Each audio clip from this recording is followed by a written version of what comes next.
Anchor Min Sun-hee rounds up the world's top headlines, offering a balanced coverage of major issues from Korea and abroad, along with global trends. We deliver Korean current affairs to our global viewers with depth and clarity. Stay up to date with what's happening around the world. The Daily Report.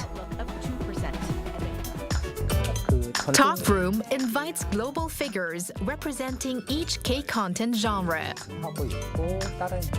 We uncover their expertise and journeys to success in honest, in-depth dialogue. Retrace their steps, challenges, and insights. And discover the power of K-content impacting the world. React to outside. Diplomats Archive: Hidden Stories. Explore the connections between Korea and the world. We cast light on the stories and scenes that lie in the shadows of history. And delve into the human stories of diplomacy woven into the times. Discover the hidden traces of history within the records of diplomacy. Enter the screen as the show begins. Perform Arts Reload. Capturing a live theater experience, we deliver the flow and energy of each performance. Presenting a diverse range of genres, from traditional and contemporary to classical and original. Experience the quality and emotional force of Korean performing arts.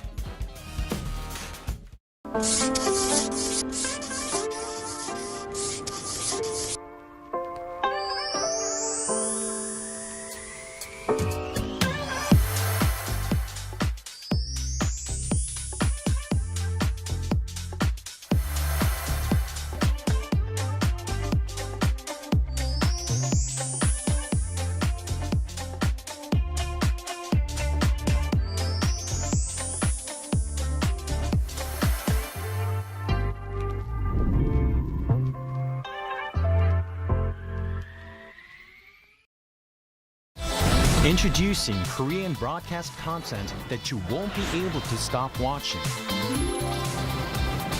For weary modern souls, Dr. Romantic, the quirky genius doctor of Puldam Hospital, prescribes heartwarming tales of humanity.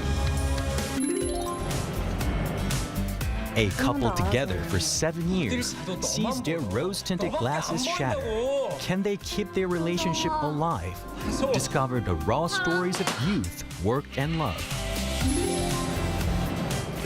Beyond what social media can show, experience the vibrant Korea through its hidden gems. Mama, the ultimate K-pop festival for global fans. Find your star in a feast of trendy music and electrifying performances. Now, the whole world enjoys it together.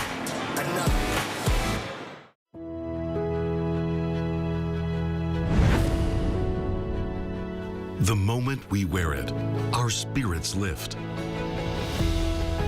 It helps us grow strong in body and in mind. As we wear it, we learn patience and respect. The belt system motivates students to strive harder and continue growing. This uniform shapes movement into grace and turns performance into something thrilling. Now, embraced around the world, Taekwondo shares our culture, philosophy, and values with pride and spirit. Though it may seem simple, this uniform holds your passion and your journey. It belongs to Taekwondo. Wear the extraordinary. Be with Taekwondo.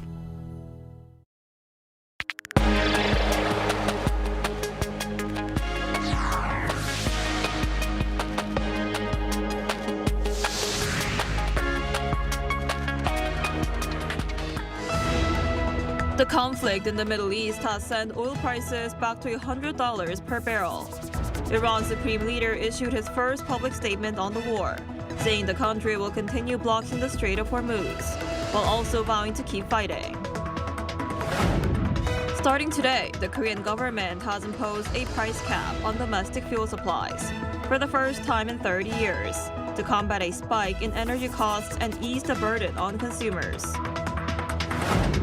The South Korean parliament has passed a special bill that paves the way for Seoul's $350 billion investment commitments in U.S. industries, which it made last year to avoid the Trump administration's tariffs. Hello and thanks for joining us on Arirang News. We begin today with oil prices, which surged past $100 a barrel as the war with Iran shows no clear path to de-escalation, raising fears of prolonged supply disruptions in the Persian Gulf. Iran's new supreme leader signaled continued attacks and hinted at using the Strait of Hormuz as leverage, while U.S. President Donald Trump stressed stopping Tehran's nuclear ambitions remains the top priority. Our Lee Seung-jae has more. Oil prices surged back to the $100 per barrel level on Thursday as the war with Iran showed no clear signs of ending, heightening fears of prolonged disruptions to global energy supplies. Brent crude jumped 9.2% to settle at $100.46 per barrel, reflecting mounting concerns that the conflict could significantly affect oil production and shipments across the Persian Gulf. Analysts warn that any sustained disruption in the region, which accounts for a large share of the world's crude exports, could trigger a renewed surge in global inflation and weigh on economic growth. Tensions escalated further after Iran's new supreme leader, Mojtaba Khamenei, delivered his first public statement since succeeding his late father. In an address, he said Iran would continue attacks on Gulf Arab neighbors and suggested the effective closure of the Strait of Hormuz could be used as leverage against the United States and Israel. Certainly, the leverage of blocking the Strait of Hormuz must continue to be used, and opening other fronts where the enemy is highly vulnerable if the war continues will be considered while observing strategic interests. Khamenei also called on regional governments to shut down U.S. military bases on their territory, signaling a potentially broader confrontation. His remarks added to uncertainty in the oil market, where traders are closely watching whether tensions could escalate into direct threats to shipping routes or energy infrastructure. Meanwhile, U.S. President Donald Trump said rising oil prices can benefit the United States because it is the world's largest oil producer. However, in his Truth Social post, he emphasized that preventing Iran from obtaining nuclear weapons remains his administration's top priority, warning that he would not allow Tehran to destabilize the Middle East or pose a wider global threat. Lee Seung-jae, Arirang News. And to combat higher energy costs and ease the burden on consumers, starting today, the Korean government has ordered a temporary cap on the price of fuel. This has led to a decline in local gas station prices, despite a rise in global oil prices. Our Park Jun-an has the details. The national average gasoline price at gas stations as of Friday at 10 a.m. hit 1,883.79 Korean won, or roughly $1.26. This is around 15 won lower than the previous day and marks the third consecutive day of decline, even as global oil prices hit $100 per barrel and continue their upward trend. This comes as the South Korean government has implemented a temporary price cap on domestic fuel. Beginning midnight on Friday, it is the first such measure in nearly 30 years since the full liberalization of oil prices in 1997. It usually takes 2 to 3 weeks for fluctuations in international oil prices to be reflected at domestic gas stations. The government will take firm action against excessive price hikes that exploit the crisis and will implement a price cap on petroleum products to ease the burden on consumers. This step comes in response to supply concerns and sharp oil price surges triggered by the blockade of the Strait of Hormuz and ongoing tensions in the Middle East. The system sets upper limits on the wholesale supply prices that refineries can charge to gas stations and distributors.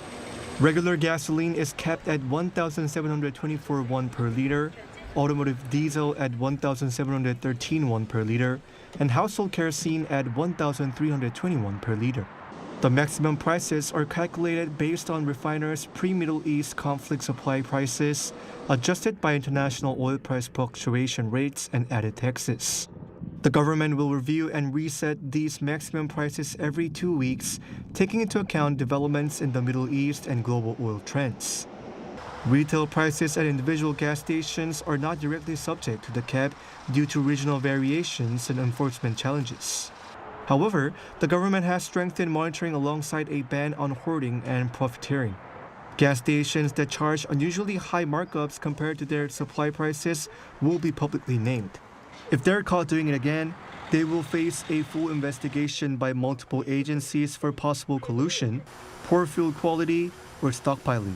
The government is also preparing additional measures such as potential fuel tax cuts and targeted subsidies for vulnerable groups if the situation worsens. 박준환, Arirang News.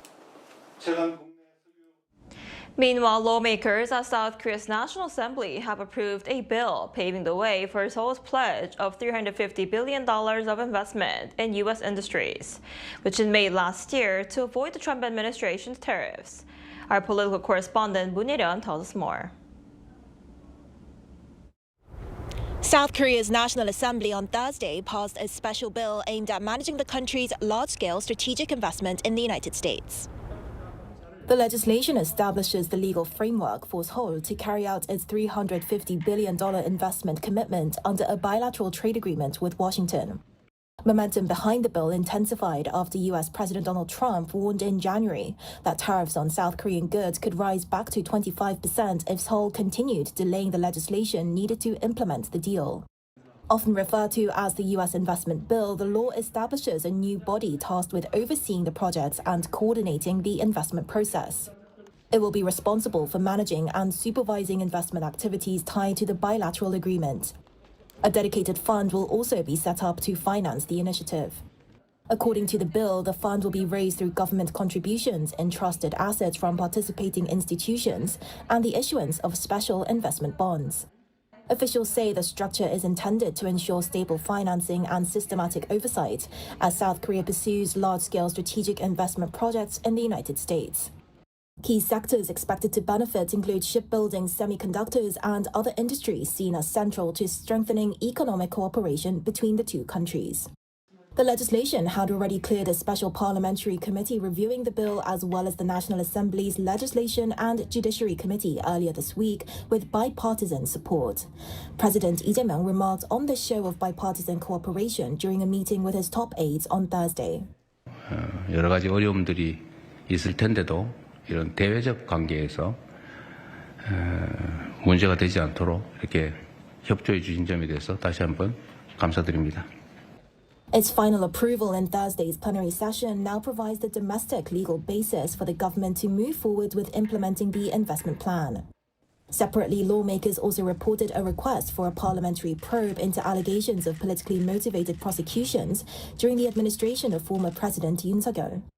Lawmakers also voted on dozens of additional livelihood and reform-related bills during the plenary session.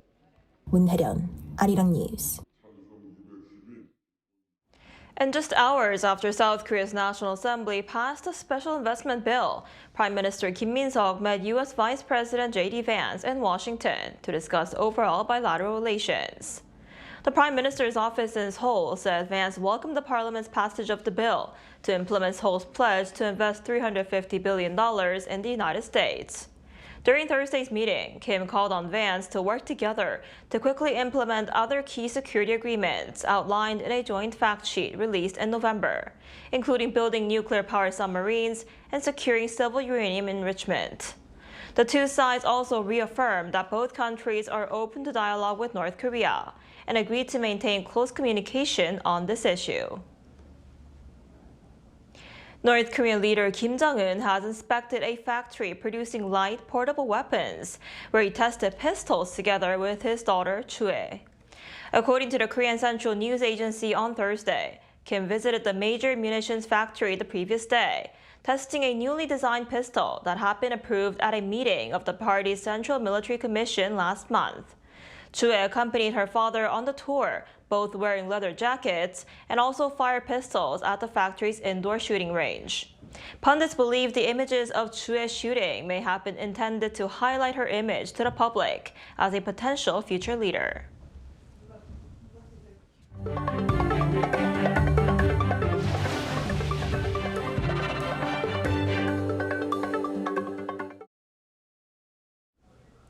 President Lee Jae-myung is set to meet the leaders of Indonesia and France next month as they travel to South Korea on state visits. In a written briefing on Friday, Blue House spokesperson Kang Yoo-jung said he will sit down with Indonesian President Prabowo Subianto on April 1st for talks on advancing their special strategic partnership. President Subianto last visited South Korea last October for the APEC Leaders Summit. Then on April 3rd, he will hold a summit with French President Emmanuel Macron. The trip will be Macron's first to South Korea and the first state visit by a European leader since he took office. The two leaders are expected to discuss cooperation in trade, advanced technology, as well as regional and global issues. And President Lee also called for a supplementary budget to be drawn up quickly to help ease the burden on people's livelihoods. Our correspondent Yoon Jung-min explains more. 민생 경제 충격 완화를 위한 골든타임을 절대로 허비해서는 안 되겠습니다. That was President Lee Jae-myung on Thursday as he asked his aides to keep all hands on deck to cushion the economic fallout from the Middle East conflict, now well into its second week.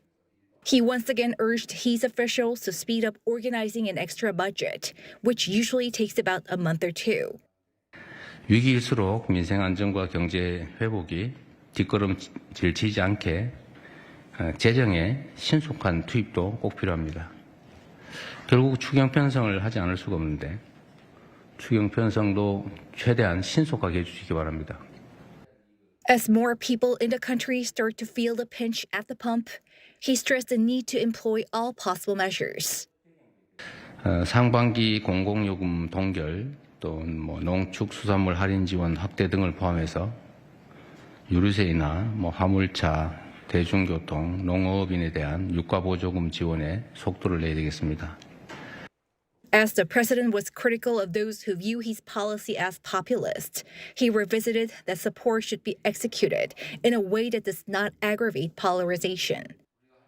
그러려면 직접 지원 방향으로 바꾸고 또 차등 지원을 통해서 어려운 쪽에 더 많은 지원이 될 수 있도록 하는 게 필요하지 않을까 싶습니다. 또 직접 지원을 하더라도 현금 지원하기보다는 지역화폐 형태로 지급해서. President Lee also called for fundamental reforms, such as diversifying energy supplies, reforming the oil market, and transitioning to renewable energy. He thanked certain ramyeon and cooking oil producers for their decision to lower product prices during a difficult time.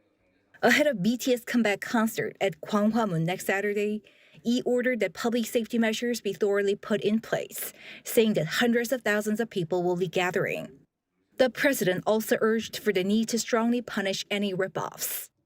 Yoon Jung-min, Arirang News.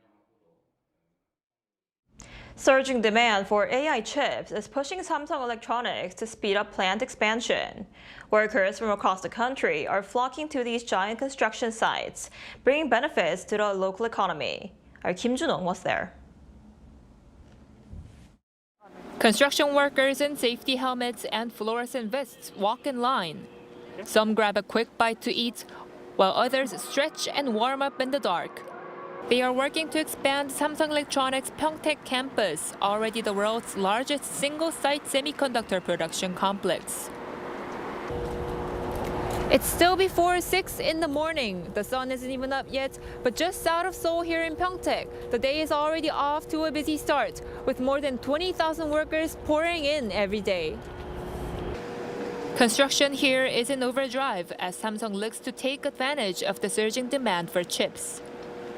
The number of workers seems to have nearly tripled.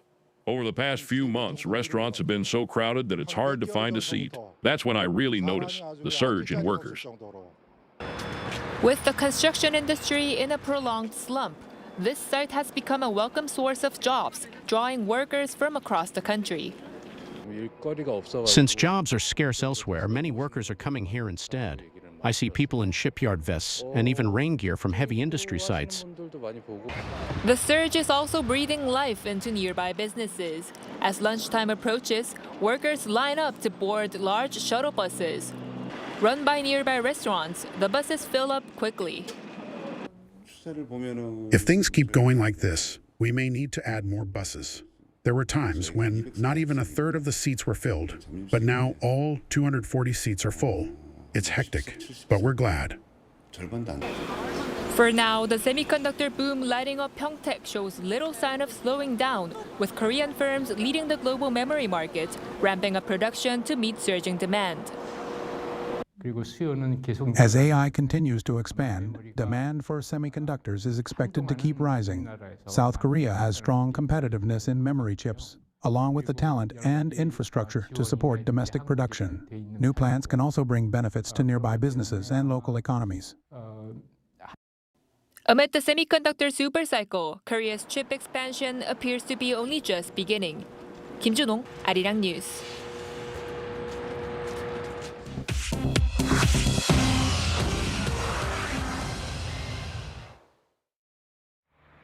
This is The World Now, bringing you everything you need to know from around the globe. Prime Minister Benjamin Netanyahu on Thursday said that Israel and the United States are successfully crushing the Iranian regime and its proxies. In his first press conference since the war began, Netanyahu said that the joint campaign has changed the balance of power in the Middle East by striking what he called Iran's industries of death. He also said Iran's new supreme leader, Mojtaba Khamenei, was a, quote, puppet of the Revolutionary Guards who is too afraid to show his face in public. Netanyahu emphasized that the military's primary objective remains preventing Tehran from developing nuclear weapons and ballistic missiles, but said it is also creating, quote, optimum conditions for Iranians to topple the government. In the U.S., armed security personnel in Michigan shot and killed a suspect after he rammed a truck into a Detroit area synagogue on Thursday. The suspect crashed the truck through the doors of Temple, Israel, while 140 children were inside the building's daycare center. Law enforcement discovered a large cache of explosives inside the suspect's vehicle. One security officer sustained injuries, but all children and other staff escaped unharmed. The FBI are treating the incident as a targeted act of violence against the Jewish community. Mexican President Claudia Sheinbaum's attempted electoral reforms have failed to get through Congress. The Mexican leader on Thursday said she will continue her push to reduce political privileges and will release details of a Plan B on Monday. This follows the rejection by the Chamber of Deputies on Wednesday of a constitutional amendment that would have eliminated proportional representation and cut election spending by 25%. Opponents argued Sheinbaum's reforms would have weakened smaller parties and granted the governing Morena party excessive power. Humanity's first trip around the moon in more than 50 years looks to be back on after NASA cleared its moon rocket for an April 1st launch attempt. Engineers at the Kennedy Space Center fixed a helium flow issue that had previously grounded the 322-foot rocket and delayed the mission.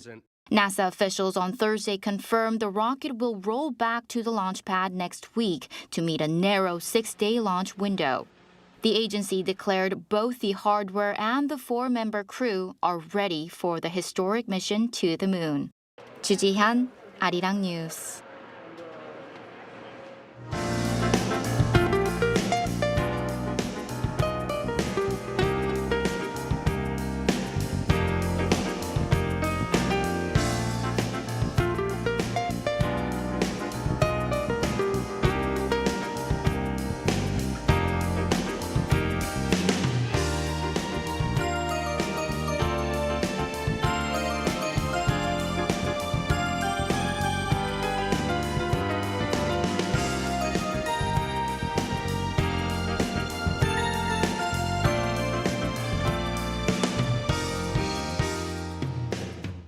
That's all we have for today's noon edition of Arirang News. Thank you for watching. We'll be back at 5 p.m. Korea time. Stay tuned.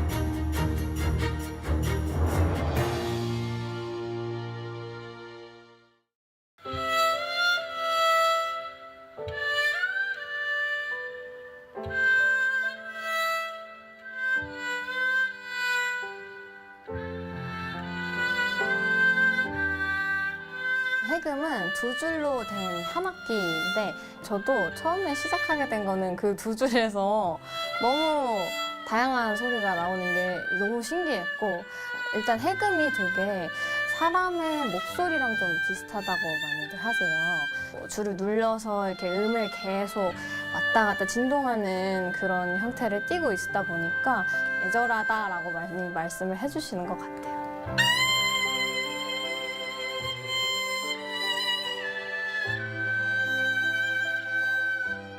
이 곡은 제가 좀 오래 좋아했던 친구에 대한 제 여러 감정을 담은 곡인데요. 슬펐던 마음, 혹은 뭐 고마웠던 마음, 이런 여러 가지 감정들을 한데 묶어서 마음이 담긴 곡이라고 할 수 있습니다. 현대적인 음악으로 이제 재구성하는 단계를 거칠 때 항상 중요하게 생각하는 거는 음악의 분위기를 해치지 않는 선에서는 뭔가 전통적인 주법들, 식임새, 이런 전통의 냄새라고 할까요? 맛? 이런 걸 살릴 수 있는 요소들을 좀 집어넣으려고 하는 편이에요.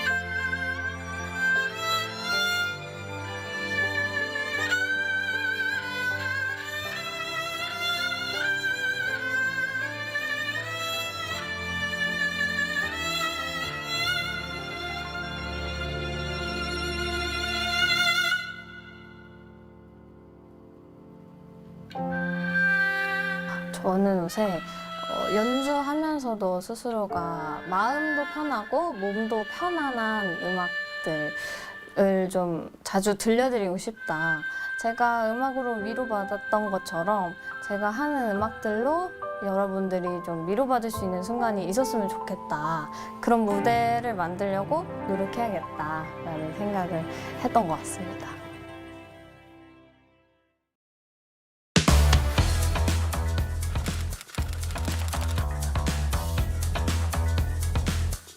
Time to set the facts straight. Get Korea right.